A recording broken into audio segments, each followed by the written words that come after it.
अहिल्यानगर शहराजवळ असणाऱ्या क्षेत्र आगडगाव या ठिकाणी प्रत्येक रविवारी महाप्रसादाचं आयोजन केले जाते। या रविवारी महाप्रसादाचे आयोजन करण्यात आले, परंतु अख्खाती देशात सुरू असलेल्या युद्धाचा परिणाम महाप्रसादावर झाल्याचे पाहायला मिळाले। गॅस तुटवड्यामुळे आज रविवारी होणारा महाप्रसाद हा चुलीवर तयार करण्यात आला। यासाठी 4 टन सरपण देवस्थानच्या वतीने आणण्यात आले होते, त्यापैकी 2 टन सरपण वापरण्यात आले।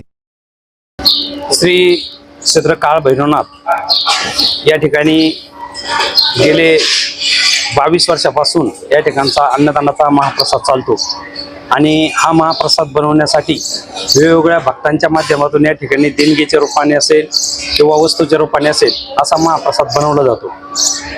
जसं जग बदलतं तशा पद्धतीने आपण बदललं पाहिजे। या उद्देशाने आपण जगावर संकट आलं तर ते आपल्यावर संकट आहे असाच एक आशावाद पुढे धरून जेव्हा युद्धाला सुरुवात झाली तेव्हा आम्हाला असं वाटलं आणि प्रसार माध्यमांकडे जेव्हा आम्ही थोडंसं ऐकलं की हॉटेल चालकांनी हॉटेल बंद केले, कोणी त्या ठिकाणी आपल्याला ऊर्जा जी पाहिजे त्याला गॅस म्हणतो आपण, तो गॅस मिळाला नाही, मग त्यांनी बंद ठेवलं हॉटेल किंवा लाकडी पद्धतीने काहीतरी त्यांनी व्यवस्था केली।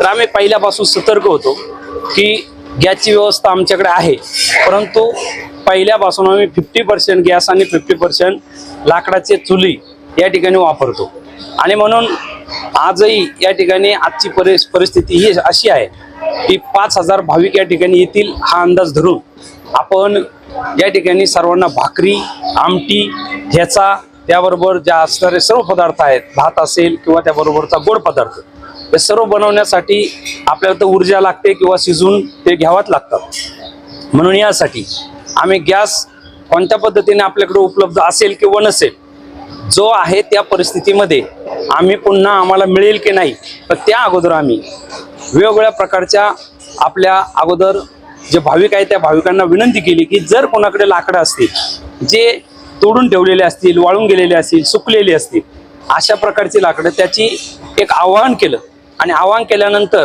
आपले निश्चिम असणारे भक्त असे अहिल्यानगर या ठिकाणी त्यांचं स्वामिल आहे आणि त्र्यंबके म्हणून त्यांच्याकडे लाकडाची या ठिकाणी उपलब्धता झाली आणि म्हणून त्यांनी एक 3.5 टन या ठिकाणी लाकूड आपल्याला या ठिकाणी आणून टाकलं।